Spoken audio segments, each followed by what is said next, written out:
अस्सलाम वालेकुम स्टूडेंट्स, उम्मीद है आप सब खैरियत से होंगे। ठीक है, आज से हम स्टार्ट कर रहे हैं चैप्टर नंबर 5 पार्ट नंबर 1। ठीक है, तो ये जो हमारी इंपॉर्टेंट शॉर्ट क्वेश्चन की सीरीज़ है, जो स्टूडेंट्स इन शॉर्ट क्वेश्चंस को प्रिपेयर कर लेगा, इंशाल्लाह आपके बोर्ड के पेपर में कोई ऐसा शॉर्ट क्वेश्चन नहीं होगा जो आपको ना आता हो।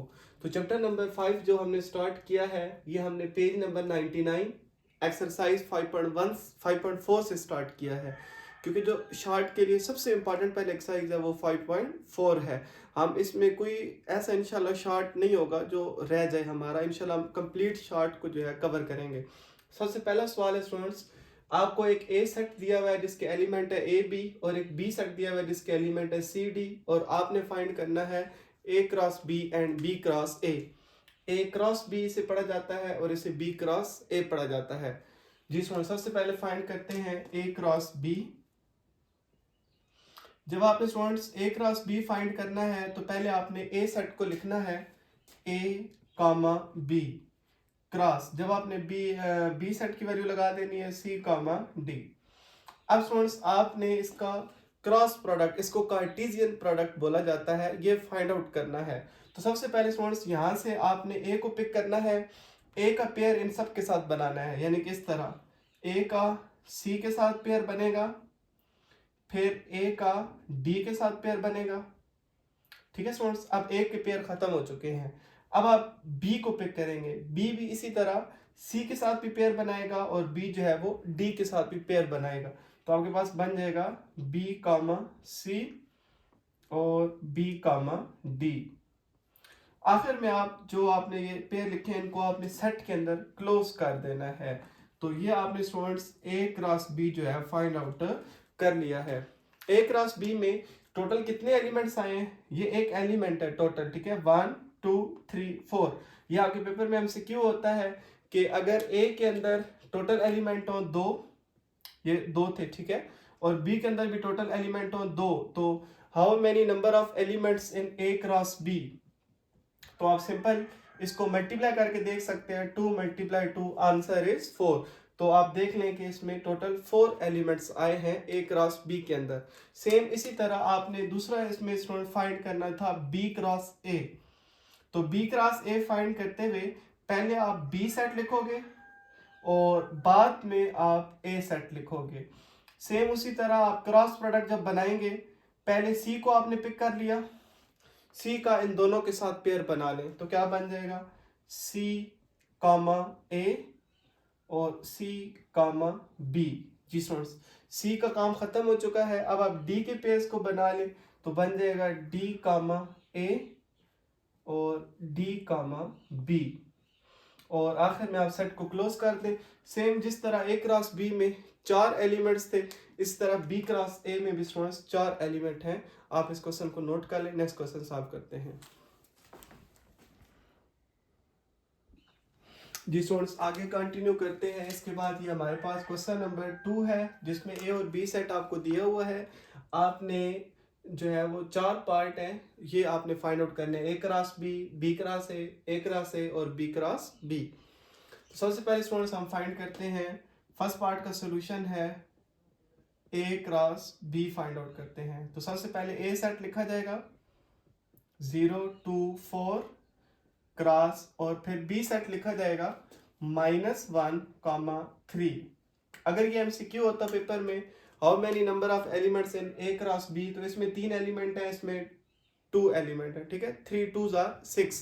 ए क्रॉस बी में 6 एलिमेंट आएंगे, और वो 6 एलिमेंट कौन से होंगे स्टूडेंट्स? सबसे पहले आप 6 का 0 का बनाएंगे तो 0 का -1 के साथ बन जाएगा पेयर, और 0 का 3 के साथ। इसके बाद 2 का -1 के साथ और 2 का 3 के साथ। इसके बाद 4 का -1 के साथ और 4 का 3 के साथ। यहाँ पर आप क्लोज कर देंगे। ये आपने स्टूडेंट्स फाइंड किया है ए क्रॉस बी। ये जो कार्टेशियन प्रोडक्ट है स्टूडेंट, इसके बाद रिलेशन का टॉपिक स्टडी किया जाता है और उसके बाद फंक्शन का। तो ये सबसे पहले आपकी बेस है। सबसे पहले कार्टेशियन प्रोडक्ट का आपको पता हो, फिर इसके बाद रिलेशन को सीखा जाता है, उसके बाद फंक्शन को, और फिर टाइप्स ऑफ फंक्शन को। तो ये जो टॉपिक है ये फंक्शन के लिए नहायत इंपॉर्टेंट होता है।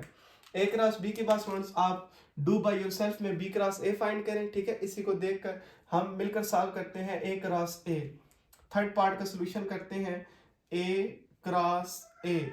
तो स्टूडेंट पहले ए सेट लिखा जाएगा, ए की वैल्यू है 0 2 4 क्रॉस, फिर दोबारा स्टूडेंट ए सेट लिखा जाएगा 0 2 4। जब आप ए का ए के साथ कार्टेशियन प्रोडक्ट बनाएंगे, ए में 3 एलिमेंट हैं और दोबारा 3 है, 3 3 आर 9, तो टोटल 9 एलिमेंट्स आएंगे। और वो 9 एलिमेंट्स ऐसे होंगे जी स्टूडेंट, 0 का 0 के साथ इधर से 0 पिक किया है, इसका इन तीनों एलिमेंट के साथ पेयर बना रहे हैं, फिर 0 का 2 के साथ और फिर 0 का 4 के साथ। जी स्टूडेंट 0 का काम खत्म हुआ, इसके बाद 2 के आपने पेयर बनाने हैं, 2 का 0 के साथ, 2 का 2 के साथ और 2 का 4 के साथ। मैं यहाँ पर कंटिन्यू करता हूँ। इसके बाद 4 का 0 के साथ, 4 का 2 के साथ और 4 का 4 के साथ। तो ये स्टूडेंट्स आपने क्रॉस प्रोडक्ट बना लिए हैं ए क्रॉस ए के। अगर आप इनको काउंट करेंगे तो ये टोटल 9 एलिमेंट्स होंगे। बिल्कुल इसी पैटर्न को देखते हुए आप बी क्रॉस बी सॉल्व करें। बी में आप देख लें, आपके पास एलिमेंट है 2 और 2 क्रॉस 2, आंसर उसमें कितना आ जाएगा, 4 आ जाएगा। आप उसको डू बाई योरसेल्फ में सॉल्व करें, हम नेक्स्ट क्वेश्चन मिलकर सॉल्व करते हैं। जी स्टूडेंट्स चैप्टर नंबर 5 का सबसे इंपॉर्टेंट क्वेश्चन ये होता है क्वेश्चन नंबर 3, ठीक है, जिसमें आपने ए और बी की वैल्यू फाइंड आउट करनी है। ये एक शॉर्ट क्वेश्चन है जिसके 3 पार्ट हैं। इन 3 में से बहुत ज़्यादा जो है पॉसिबिलिटी होती है कि एक पार्ट आपके पेपर में पूछा जाता है। तो फर्स्ट पार्ट का सोल्यूशन करते हैं students. Find A and B, तो आप ऐसे लिखिएगा A equal to question mark, B equal to question mark. A भी फाइंड करना है और बी भी। क्वेश्चन ये है कि a minus 4 comma b minus 2 equal to 2 comma 1। Students ये दोनों ऑर्डर्ड पेयर आपस में इक्वल हैं। ये भी एक ऑर्डर्ड पेयर है और ये भी एक ऑर्डर्ड पेयर है। अगर दो ऑर्डर्ड पेयर इक्वल हो तो इसका मतलब होता है कि एब्सिसा की इक्वल होगा और आर्डिनेट की इक्वल होगा। ऑर्डर्ड पेयर स्टूडेंट्स पहला एलिमेंट x का होता है और दूसरा एलिमेंट y का होता है। तो x को एब्सिसा बोला जाता है और y को आर्डिनेट। अगर तो दो ऑर्डर्ड पेयर आपस में इक्वल रखे गए हैं, इसका मतलब जो कामा से पहले एलिमेंट लिखा हुआ है और उधर भी जो कामा से पहले एलिमेंट लिखा हुआ है उनको आपस में आप इक्वल रखेंगे, और बाद वाला जो कामा के बाद लिखा हुआ है और कामा के जो बाद लिखा हुआ है वो आपस में इक्वल रखेंगे। जी स्टूडेंट्स, यानी कि by definition of equal ordered pairs, अच्छी प्रेजेंटेशन के लिए आप लिख सकते हैं by definition of equal ordered pairs a minus 4 आप किसकी इक्वल रखेंगे स्टूडेंट्स, 2 के जी, और b माइनस 2 को आप इक्वल रखेंगे 1 के। फर्स्ट एलिमेंट फर्स्ट के इक्वल रखना है और सेकंड एलिमेंट सेकंड के इक्वल रखना है। यहाँ से आप a निकाल सकते हैं और यहाँ से b। a निकालने के लिए स्टूडेंट्स माइनस 4 को राइट साइड पर ले जाए, वो वहां जाकर 2 प्लस 4 साइन चेंज हो जाएगा, 2 प्लस 4 आंसर इज 6। यहां से b निकालते हैं, माइनस 2 जब राइट साइड पर जाएगा तो प्लस 2 हो जाएगा और 1 प्लस 2 आंसर इज 3। तो आप फर्स्ट पार्ट नोट कर लें, फिर सेकंड पार्ट लिखते हैं। जी स्टूडेंट्स पार्ट 2 का सोल्यूशन है सेम उसी तरह जो है 2a प्लस 5 ये किसके इक्वल रखा जाएगा, 7 के। 2a प्लस 5 इक्वल टू 7 और 3 को स्टूडेंट किसके इक्वल रखा जाएगा, b माइनस 4 के। फर्स्ट एलिमेंट फर्स्ट के इक्वल रखना है और सेकंड के। यहाँ से a निकालते हैं और यहाँ से b। a निकालने के लिए स्टूडेंट्स पहले आप प्लस 5 को राइट साइड पर ले जाएंगे, प्लस 5 राइट साइड पर जाकर minus 5। 7 minus 5 answer is 2। 2 multiply हो रहा है a के साथ, राइट साइड पर जाकर डिवाइड हो जाएगा, a equal to 2 divided by 2 and a equal to 1। आपके पास a का आंसर 1 आ जाएगा। जी स्टूडेंट्स यहाँ से b आपने निकालना है, तो आप सिंपल ये करें, माइनस 4 को आप लेफ्ट साइड पर ले आए तो क्या बन जाएगा, माइनस 4 लेफ्ट साइड पर आकर प्लस 4 और वहां पर आपके पास b अकेला रह गया। 3 प्लस 4 आंसर इज 7, या फिर आप इसको ऐसे लिख सकते हैं कि b इक्वल टू 7। इसको स्टूडेंट सिमेट्रिक प्रॉपर्टी कहा जाता है। 7 इक्वल टू बी है तो हम कह सकते हैं b इक्वल टू 7। आप अपना अगर आंसर चेक करना चाहें, a और b की वैल्यू को आप दिए गए क्वेश्चन में पुट करेंगे तो x वाला जो पेयर एलिमेंट है वो x के इक्वल हो जाएगा और y वाला एलिमेंट y के इक्वल हो जाएगा, या फिर आप कह सकते हैं एब्सिसा के इक्वल हो जाएगा और आर्डिनेट के इक्वल होगा। आप इस सेकंड पार्ट को नोट करें, फिर थर्ड पार्ट लिखते हैं।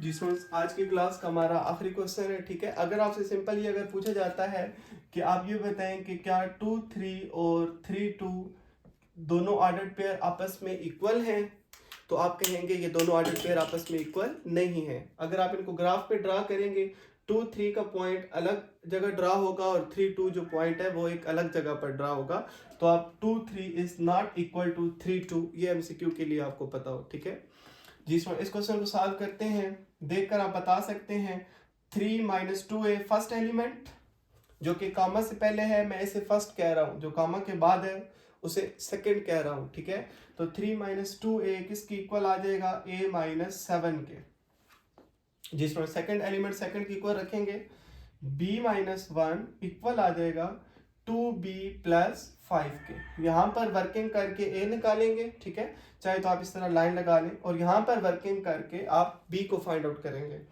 जी स्टूडेंट्स, तो क्या होगा, यहाँ पर फर्क नहीं पड़ता कि आप कैसे सॉल्व करते हैं, जैसे आपका दिल करे आप सॉल्व करें, बस आपने मैथ के रूल्स का सही इस्तेमाल करना है। कोई भी नंबर जब लेफ्ट से राइट जाए या राइट से लेफ्ट जाए उसका साइन चेंज हो जाता है, इससे फर्क नहीं पड़ता कि आप उसको आया लेफ्ट पर लेकर जा रहे हो या राइट पर, जिधर मर्जी करें आंसर बिल्कुल ठीक मिलेंगे, ठीक है। तो बिलफर्ज मैं स्टूडेंट्स ए को ए वाले राइट साइड पर करता हूं और बाकी नंबर्स लेफ्ट पर, ये मेथड थोड़ा इजी रहेगा। तो 3 माइनस 7 लेफ्ट पर आकर प्लस 7, वहां पर अकेला ए रह गया था, ठीक है, और माइनस 2a राइट पर जाकर प्लस 2a, तो बड़ी आसानी से हमने ए वाले एक तरफ किए हैं और बाकी एक तरफ। 3 plus 7 answer is 10, a plus 2a add होकर टोटल 3a, क्योंकि a का कोफिशिएंट 1 है, 2a plus 1a 3a, 3 multiply हो रहा है, लेफ्ट साइड पर आकर डिवाइड हो जाएगा। 10 divided by 3 equal to a, या फिर आप इस आंसर को लिख सकते हैं a इक्वल टू 10 बाय 3, ये a का आंसर है। जी स्टूडेंट्स, b की कैलकुलेशन करते हैं। आप ये करेंगे b वाले बिलफर्ज अगर लेफ्ट पे करना चाहते हैं तो ये हो जाएगा b माइनस 2b, क्योंकि वहां पर प्लस 2b था, लेफ्ट पर आकर माइनस 2b, वहां पर अकेला क्या रह गया है 5, माइनस 1 आप फिर राइट साइड पर ले जाएंगे, माइनस 1 राइट साइड पर जाकर प्लस 1, यानी कि 2b को आप इधर लेकर आए हैं और माइनस 1 को इक्वल के उधर लेकर गए हैं, दो शिफ्टिंग आपने की हैं। b माइनस 2b, तो b माइनस 2b का मतलब 1b माइनस 2b, तो प्लस माइनस माइनस, तो माइनस 1b, जिसको आप सिर्फ माइनस b लिख सकते हैं, बड़ी वैल्यू का साइन माइनस का है, 2 में से 1 चले जाएंगे तो 1 आ जाएंगे। 5 प्लस 1 आंसर इज 6।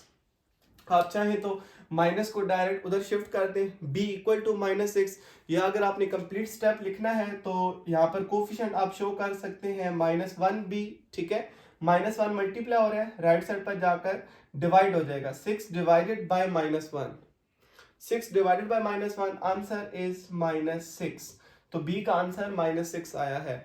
अगर तो स्टूडेंट्स आप जो है वो इसी b की कैलकुलेशन के लिए कोई दूसरा अल्टरनेट मेथड करना चाहते हैं वो भी कर सकते हैं। ये मैं रफली आपको दोबारा कर देता हूँ, b minus 1 equal to 2b plus 5 था, ताकि आपका जो है वो मैथ का डर खत्म हो जाए, ठीक है। आपने b को इधर देखे मैंने लेफ्ट पर इकट्ठा किया था, आप समझे मैं लेफ्ट पर नहीं कर रहा, मैं किधर इकट्ठा करूंगा, राइट पर, ठीक है। उस सूरत में आपको 5 को इधर ले आना है, तो प्लस 5 इधर आकर माइनस 5, और उधर अकेला क्या रह गया था 2b, और फिर ये प्लस b है, ठीक है, किसी नंबर का साइन लेफ्ट साइड पर होता है, प्लस b फिर उधर जाकर minus b, minus 1 minus 5 answer is minus 6, और 2b minus b answer is b, यानी कि आप देख सकते हैं p दोबारा कितना आ गया है, माइनस 6 आ गया है। ये एक रफ वर्क है, आप चाहें तो b की कैलकुलेशन इस मेथड से करें, इस मेथड से करें, आपकी अपनी मर्जी है। अपने जो है वो ख्याल रखिएगा और दुआ में याद रखिएगा। अल्लाह हाफिज़।